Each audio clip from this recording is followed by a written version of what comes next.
Heran saya dengan Thailand. Piala Asia ini hanya tinggal beberapa minggu lagi. Kurang dari 1 bulan, saudara-saudara. Thailand ini justru punya pelatih baru. Mereka mengganti Mano Polking dengan Matasada Isi. Saya nggak tahu ya. Ini memang pelatih bagus, saudara-saudara. Pelatih dari Jepang. Tetapi kan waktunya apa iya cukup untuk persiapan ke Piala Asia, saudara-saudara. Yang kurang dari 1 bulan lagi, saudara-saudara. Halo saudara-saudara. Jumpa lagi dengan komentator gadungan di sini. Dengan komentator yang gadungan.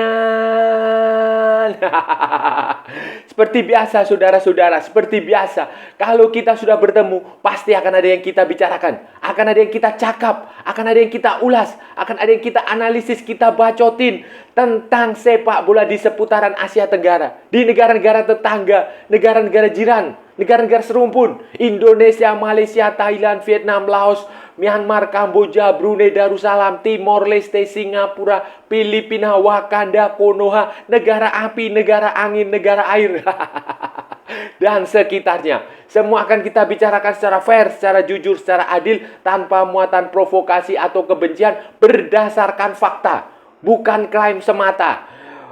Baik yang bermanfaat maupun yang tidak bermanfaat, baik yang sudah lama maupun yang terkini. Bebas, saudara-saudara, bebas, bebas, bebas, bebas.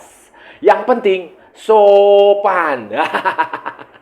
Dan untuk edisi kali ini, saudara-saudara, untuk edisi kali ini kita akan membahas tentang Piala Asia, persiapan negara Asia Tenggara, persiapan 4 kontestan Asia Tenggara, dan salah satu yang akan kita fokuskan adalah Thailand. Kemarin kita sudah bicara Malaysia, kita juga sudah bicara Indonesia. Sekarang kita bicara tentang Thailand, saudara-saudara. Thailand ini seperti apa? Persiapannya bagaimana? Dan ternyata, saudara-saudara, secara mengejutkan, dan ini mungkin tidak banyak diketahui orang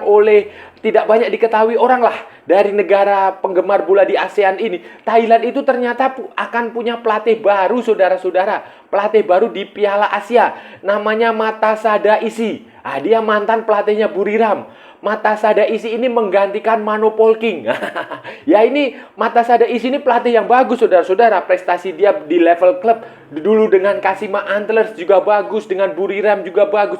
Tetapi kan masalahnya kan Piala Asia ini hanya tinggal kurang dari 1 bulan, saudara-saudara. Apa iya dia bisa membuat tim yang kompetitif dalam waktu yang hanya beberapa minggu? Apalagi nanti tanggal 1 Januari ini Thailand akan beruji coba dengan Jepang. Jepang B, saudara-saudara. Bukan Jepang utama ya, Jepang B, pemain-pemain dari J-League. Nah, pemain-pemain seleksi yang beberapa kalau bagus nanti akan dibawa ke Piala Asia, digabungkan dengan pemain-pemain utama mereka dari Legion Eropa. Ini akan seperti apa, saudara-saudara? Ini akan kita bahas, akan kita ulas, akan kita analisis di edisi kali ini, saudara-saudara.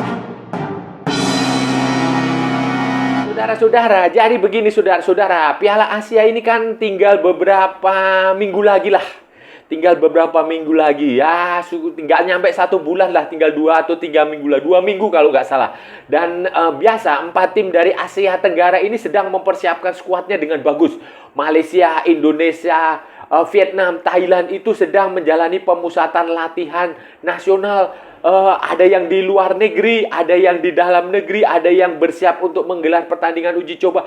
Semuanya dilakukan dengan baik. Dan yang menarik, saudara-saudara, 4 tim Asia Tenggara ini, wakil ASEAN ini, 4-empatnya menggunakan pelatih dari asing, pelatih import. Nah, kita tahu kan di Malaysia ada Kim Pan-gon dari Korea Selatan. Di Indonesia juga ada Shin Tae-yong dari Korea Selatan. Kemudian di Vietnam itu ada Philippe Troussier dari Prancis. Dan yang agak mengejutkan ini, saudara-saudara, yang agak mengejutkan ini ada di Thailand. Thailand itu sebelumnya selama 2-3 tahun ini dilatih oleh Mano Polking. Mano Polking pelatih dari Brasil keturunan Jerman. Nah, dengan prestasi yang luar biasa menjuarai Piala AFF 2 kali. Kemudian tampil cukup bagus sebenarnya Thailand di bawah asuhan Mano Polking ini. Tetapi, saudara-saudara, tetapi Tetapi ini yang mengejutkan dan menurut saya nggak tahu ya, apa yang ada dalam pemikiran Madam Pang, apa yang ada dalam pemikiran Asosiasi Sepak Bola Thailand. Hanya kurang dari 1 bulan sebelum Piala Asia diselenggarakan, Thailand itu kan nanti akan berhadapan dengan grup-grup yang lumayan cukup berat, saudara-saudara. Thailand itu nanti di situ kalau nggak salah itu ada Kirgistan, ada Oman, dan ada Arab Saudi. Dan mereka hanya kurang dari 1 bulan ini, pertandingan pertama mereka adalah 16 Januari melawan Kirgistan. Itu mereka mengganti pelatih.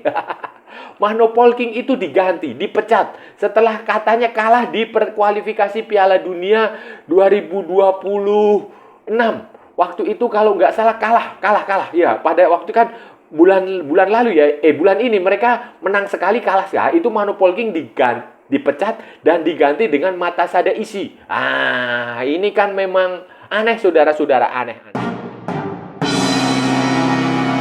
Gantian Mano Polking ini kan sebenarnya memang sejak lama sudah direncanakan sebenarnya, saudara-saudara. Karena kontrak Mano Polking ini sebenarnya selesai 31 Desember 2023. Karena pada waktu itu kan setelah Piala Asia waktu itu kan seharusnya digelar Desember. Tetapi kan kemudian mundur lah. Kontrak Mano Polking ini akan berakhir sebenarnya 31 Desember dan belum ada rencana perpanjangan kontrak. Kemungkinan dia akan diperpanjang sampai Piala Asia 2023 yang bergeser menjadi Januari itu, saudara. Tetapi karena hasil yang tidak bagus di kualifikasi Piala Dunia 2026, maka ya otomatis bulan lalu kalau nggak November ya, bener. Itu otomatis langsung dia diganti.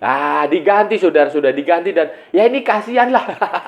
Kasihan karena dia kasihan. Tapi ya itulah sepak bola, saudara-saudara. Kadang begitu, kejam. Sepak bola itu kejam. Kayak Ibu Tiri. Tapi Ibu Tiri tidak sekejam Ibu Kota. Pokoknya gitulah, saudara. Jadi itu kejam sekali. Diganti sebelum Piala Asia. Dan penggantinya adalah Masatada Isi. Masatada Isi adalah pelatih dari Jepang. Itu berarti Thailand akan kembali dilatih oleh pelatih dari Jepang. Matasada Isi menjadi pelatih Jepang kedua setelah Akane Nishino. Akane Nishino yang waktu itu kalau saudara-saudara ingat tampil di kualifikasi Piala Dunia 2022 dan kualifikasi Piala Asia 2023 ya. Ya pokoknya itulah kualifikasi Piala Asia dan kualifikasi Piala Dunia itu 2022 itu Akane Nishino itu juga dipecat dan digantikan oleh Mano Polking. Sekarang ini kembali Thailand mempekerjakan pelatih asal Jepang. Dia berharap semangatnya orang-orang Jepang yang kemarin di Piala Dunia tampil gila, kemudian sempat mengalahkan Jerman di pertandingan uji coba itu ditularkan oleh Masatada Isi ini ke tim nasional Thailand, saudara. Kita lihat kurikulum vitae-nya Masatada Isi ini, saudara-saudara. Wah, ini kurikulum vitae-nya memang keren, saudara-saudara. Biografi dia, daftar riwayat hidup, daftar karier, daftar semua itu bagus, keren lah dia, saudara-saudara. Dia dulu adalah pemain Jepang, pemain di klub Jepang, pemain di J-League. Pemain di J-League di beberapa klub yang paling terkenal itu di Kashima Antlers dan di Avispa Fukuoka. Itu dia pemain di situ yang sangat bagus, saudara-saudara. Kemudian setelah menjadi pelatih, dia juga sempat melatih di Kashima Antlers. Kemudian Omiya Ardea, kemudian Samut Prakan City, kemudian Buriram United. Dan selama menjadi pelatih maupun menjadi pemain, itu dia juga syarat prestasi, saudara-saudara.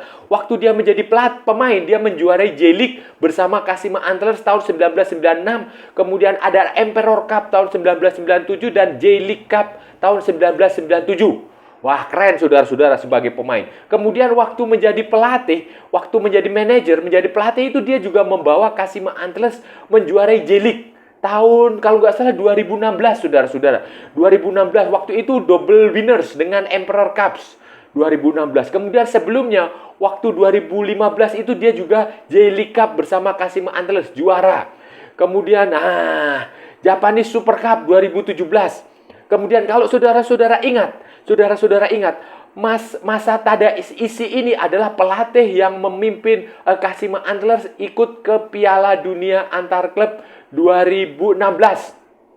Kalau saudara-saudara ingat, waktu Piala Dunia 2016 itu, Piala Dunia Antar Klub 2016 itu, saudara-saudara, Kashima Antlers itu menjadi runner up. Menjadi runner up setelah di final dikalahkan Real Madrid 4-2. 4-2 melalui extra time, saudara-saudara. Wah, keren, saudara-saudara. Keren. Ini memang catatan luar biasa masa Tadaisi sebagai pelatih, saudara. Jadi memang dia itu bersama dengan Jepang, saudara-saudara. Di Jepang, saudara-saudara, selain di Jepang, dia juga sukses waktu melatih di Thailand, di Buriram United. Sebelumnya di Samut Prakan City. Samut Prakan City ya, dia dari 2019 sampai 2021. Ya, walaupun tidak ada gelar waktu di Samut Prakan City, tapi performanya bagus. Dia melatih 50 pertandingan dengan menang 21 kali, imbang 10 kali, dan kalah 19 kali. Persentasenya 42%. Setelah tampil bagus di Samut Prakan City inilah Masa Tadaisi ini kemudian direkrut oleh Buriram United. Dia menjadi pelatih di Buriram United sejak 1 Desember 2021 sampai 6 Agustus 2023. Dan hasilnya, saudara-saudara, Buriram United itu bermain 68 pertandingan, memenangkan 52 pertandingan, imbang 8 kali, kalah 8 kali. Persentasenya adalah 76,47%, saudara-saudara. Wah, keren. Dan bukan hanya itu, saudara-saudara. Bersama dengan Masa Tadaisi ini, Buriram United itu menjuarai 2 kali Thai League One.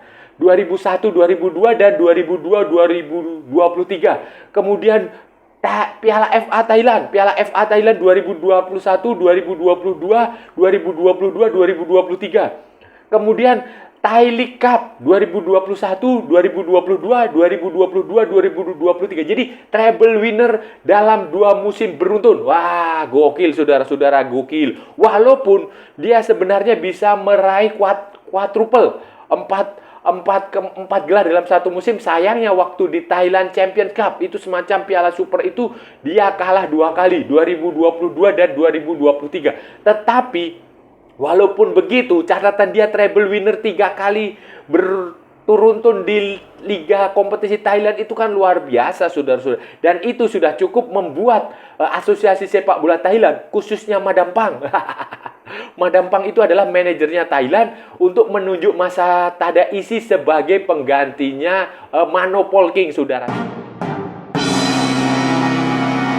Punya reputasi, punya jam terbang, punya gelar, punya prestasi yang sangat bagus, punya pengalaman, punya sistem melatih yang luar biasa, yang bagus, yang keren, yang kelas dunia lah, saudara-saudara, kelas dunia. Dengan taktik dasar dia biasanya adalah 4-4-2. Dia termasuk pelatih yang 4-4-2 konvensional. Mirip-mirip di permainan di klub-klub Inggris. Mengandalkan fisik, mengandalkan kecepatan, 4-4-2 dari sayap, kemudian 2 penyerang yang saling melengkapi. Ya, itu kondisinya taktik Masa Tadaisi itu karakternya seperti itu, dengan pelatih yang sangat bagus, dengan reputasi yang bagus. Tetapi saudara-saudara, tetapi harus diingat, sebagus-bagusnya pelatih dengan teknik, dengan game plan, dengan taktik yang jitu, dengan pengalaman, dengan banyak, tetapi kan ini waktunya untuk Piala Asia ini waktunya sangat sedikit. Terlalu pendek, saudara-saudara, terlalu pendek. Thailand itu akan memulai pertandingan pertama itu tanggal 16 Januari 2024 melawan Kyrgyzstan. Kemudian tanggal 21 melawan Oman. Dan tanggal 25 melawan Arab Saudi. Saudara. Dan dia hanya punya 1 pertandingan uji coba, itu tanggal 1 Januari 2024 melawan Jepang B. Nah, seperti yang saya bilang tadi. Itu kalau nggak Toyo Tires Cup. Nah, itu tajuknya pertandingan uji coba. Dan Jepang B ini adalah pemain-pemain dari J-League. Pemain-pemain J-League yang diseleksi untuk nantinya pemain yang bagus itu akan digabungkan dengan pemain-pemain yang Eropa mereka. Pemain-pemain Legion Eropa, dan mereka akan digabungkan tampil di Piala Asia. Nah, dengan waktu yang pendek ini saya rasa saya pesimistis ya saudara-saudara ya. Masa Tadaisi, walaupun dia sudah lama di Thailand, dia sudah mengenal pemain-pemain Thailand, tetapi kan waktunya untuk beradaptasi tetap saja beda saudara-saudara. Gayanya Mano Polking seperti ini, gayanya masa Tadaisi seperti ini, dan itu butuh adaptasi. Butuh adaptasi dan butuh uji coba yang cukup banyak lah. Beda dengan misalnya Philippe Troussier yang sudah setahun, Sintayong yang sudah 3 tahun, 4 tahun, 3 tahun atau 4 tahun ya. Kim Pan-gon yang sudah 2 tahun lebih. Jadi sudah banyak pertandingan yang dijalani, sudah banyak uji coba yang dilakukan, sudah banyak latihan yang digelar sehingga bisa lebih padu. Tetapi kan ini kurang dari 1 bulan saudara-saudara. Aduh, saya heran ini. Apa yang terjadi? Kita bandingkan dengan pelatih-pelatih di ASEAN lain saudara-saudara, di tim nasional ASEAN yang sama-sama tampil di Piala Asia ini saudara-saudara. Apa yang dilakukan Thailand ini benar-benar perjudian besar saudara-saudara. Perjudian besar yang sangat besar saudara-saudara. Judi lah. Kita kira Thailand ini main judi karena ya waktunya mepet. Anda bayangkan, Vietnam aja dia mempersiapkan tim 1 tahun. Philippe Troussier ini kan sejak tahun lalu. Itu dia sudah bertanding beberapa pertandingan, itu juga hasilnya masih kurang bagus. Walaupun dia mewarisi tim yang timnya Park Hang-seo yang sebenarnya cukup menjanjikan, cukup bagus. Itu saja Philippe Troussier masih meraba-raba, masih mencari pemain terbaik, masih berharap dengan pemain-pemain keturunan, pemain-pemain Vietnam, pemain yang diaspora. Itu saja Philippe Troussier setahun. Kemudian kita lihat Kim Pan-gon. Kim Pan-gon juga sama, walaupun sudah 2 tahun dengan Malaysia dan penampilannya bagus, performanya dipuji, tetapi dia juga masih, kadang-kadang pemain Malaysia masih kurang konsisten. Walaupun Kim Pan-gon sudah punya the winning team, tetapi kadang juga dia masih melakukan, mencari-cari eksperimen, memanggil pemain baru, memanggil pemain lama, dimasukkan lagi, meramu tim sedemikian rupa supaya bisa benar-benar kuat waktu Piala Asia. Itu sekelas itu yang waktunya 2 tahun. Sintayong juga sama, walaupun sudah 3 tahun, hampir 4 tahun, tetapi dia juga masih terus mencari komposisi terbaik. Dia masih memanggil pemain-pemain keturunan, masih mencari pemain-pemain Indonesia di luar negeri, masih menambah pemain, masih mencari pemain di dalam negeri. Pemain yang sudah jadi tetap aja digembleng dengan waktu yang cukup panjang, dengan berbagai macam pertandingan. Itu pun hasilnya masih mengecewakan. Kita lihat saja pesaingnya Thailand di grup ini, Arab Saudi. Mancini itu juga dikontrak Arab Saudi itu. Roberto Mancini itu juga bukan baru-baru ini, sudah beberapa bulan yang lalu. Artinya memang butuh waktu supaya sebuah tim ini bisa menyatu sebelum pertandingan yang sesungguhnya di Piala Asia. Kondisi yang dilakukan oleh Thailand seperti ini, saya sih memang ragu saudara-saudara. Dan memang sejak awal saya juga sudah ragu dengan kualitas Thailand. Ya memang idealnya Mano Polking itu diganti saudara-saudara, karena semakin ke hari itu, semakin ke sini itu penampilan Thailand itu semakin tidak bagus di level senior maupun di level U23. Termasuk di level U20 itu semakin tidak bagus, beda dengan dulu. Dan itu memang Mano Polking memang sudah saatnya diganti, tetapi waktunya menurut saya tidak tepat karena Piala Asia akan berada di depan mata, sudah tinggal beberapa minggu lagi, dan masa Tadaisi ini memang sebenarnya ini ya, kalau kita bicara dari segi teknis, dari segi fair, itu dari segi faktual itu memang dia pelatih yang bagus, pelatih yang memang layak bekerja di tim nasional Thailand. Hanya saja sekali lagi saya mengatakan, waktunya tidak tepat saudara-saudara. Waktunya tidak tepat. Mungkin kalau setelah Piala Asia dia bekerja untuk jangka waktu ke depan 2, 3, 4 tahun ke depan, itu mungkin akan lebih bagus. Hasilnya akan dipetik setahun, 2 tahun ke depan. Tetapi kalau hasilnya dia berharap hasil instan di Piala Asia ini, saya rasa susah saudara-saudara. Saya rasa susah. Lawan Arab Saudi sudah pasti Thailand kalah. Lawan Kyrgyzstan ini Thailand mungkin bisa menang, bisa juga seri kalau dia tidak beruntung. Lawan Oman ini sebenarnya kalau Thailand mau, ini sebenarnya Thailand bisa mengalahkan Oman. Kyrgyzstan itu sebenarnya Thailand juga bisa mengalahkan Oman. Mengalahkan Kyrgyzstan. Jadi sebenarnya saudara-saudara, kalau tidak ada pergantian pelatih yang mendadak seperti ini, Thailand ini sebenarnya bisa menjadi runner up di grup ini. Kalaupun dia kurang beruntung, ya peringkat 3 terbaik lah. Salah satu peringkat 3 terbaik itu sudah cukup. Tetapi dengan pergantian pelatih seperti ini, saya nggak tahu Ya itu nanti akan tergantung pelatihnya bagaimana. Kalau dia bisa membuat tim yang kompetitif dalam waktu singkat, dalam waktu cepat, ya bisa. Tetapi kan, ya saya nggak tahu ya. Pengalaman di tim lain itu kalau waktunya tidak cukup itu juga percuma saudara-saudara, mubazir saudara. Jadi ya kemungkinan ini peluang negara ASEAN untuk lolos ke babak berikutnya ya mungkin tinggal Indonesia, tinggal Malaysia, tinggal Vietnam saudara-saudara. Saudara-saudara, itu tadi pembahasan kita hari ini, saudara-saudara. Kita sudah bicara panjang lebar tentang tim nasional ASEAN, 4 tim nasional ASEAN, khususnya pelatih yang akan berjuang di Piala Asia 2023. Dan bahkan ini kalau semua tiga tim itu punya pelatih yang sudah lama, yang sudah settle, sudah menangani dalam beberapa waktu lah, minimal setahun atau lebih. Thailand ini justru punya pelatih yang sangat baru. Baru saja mengganti pelatih dari Mano Polking ke Matasada Isi. Pelatih asal Jepang yang baru akan bekerja itu pada tanggal 1 Januari 2024 ketika Thailand menghadapi pertandingan uji coba melawan Jepang B. Melawan Jepang B ya, Jepang B, bukan Jepang utama yang ada pemain-pemain Eropanya, bukan. Pemain Jepang B yang mayoritas adalah pemain dari J-League. Mereka adalah pemain yang akan diseleksi, yang terpilih nanti baru akan digabungkan dengan tim utama yang main pemain-pemain Eropa.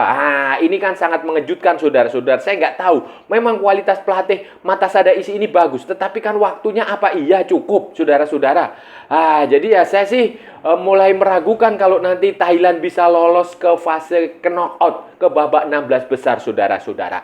Dan saya rasa sudah cukup ya saudara-saudara pembahasan kita hari ini. Kalau ada salah-salah ya mohon maaf. Namanya juga gadungan. Tetapi kalau benar saudara-saudara, berarti sebuah kebenaran.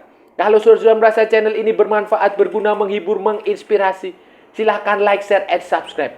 Tapi kalau tidak saudara-saudara, abaikan saja. Skip. Jangan ditonton, tetapi jangan juga di-report. Kasihan saya saudara-saudara. Ikuti juga akun media sosial Komentator Gadungan, ada di Instagram, ada di Facebook, dan ada di TikTok yang bukan TikTok Shop. Karena TikTok Shop sudah dihilangkan oleh Zulkifli Hasan. Oke saudara, sampai bertemu lagi di edisi-edisi berikutnya dengan tema-tema yang jauh lebih konyol, dengan tema-tema yang jauh lebih membagongkan. Salam olahraga dan merdeka.